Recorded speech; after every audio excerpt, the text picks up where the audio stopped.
All right, guys, I've just kind of set this together just to kind of get an idea if I like the way it's going to look or not. I've still got to sand it and put a couple more coats of polyurethane and then figure out how I'm going to do the epoxy on the top. But this is kind of what it's going to look like, and I think it looks pretty neat. It's a oak base, cedar leg, and then there's a piece of there's the oak top.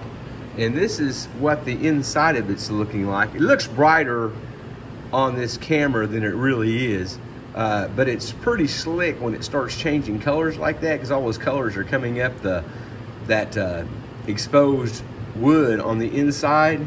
And when it gets to certain areas, it almost looks like lava or hot coals, especially when it gets into the oranges and stuff. But yeah, it's just pretty slick looking. There we go. It's starting to go in there now. See, look, it almost looks like a hot coal there. I like that. That's just pretty neat. But this is going to be the end table that goes on my wife's side of the chair. And like I said, I've still got to order some more epoxy because I don't have enough to finish this. I've barely got enough to finish the little plaque for my table, my other table I'm working on. But yeah, that's that. And let me show you. I was out here yesterday doing all that planing and stuff, and I've been in here this morning doing some serious cleaning, and I picked up a 5-gallon bucket full of sawdust off the floor. Well, I've got this board down here in the floor, and it's about 7 foot long, and honestly, I don't even remember how wide it is. It's 7 foot long, and it is, was that 19 inches wide at that particular spot. It's a live edge on one side. And I'm debating on making me a couple of benches out of that. Maybe just literally cut it almost in half and make 2 benches to go in the cabin and set in front of the windows. So we can use them when company comes over, because we don't have a lot of furniture in there. I don't want a lot of furniture there, it's gonna be too crowded. They'll be out of the way.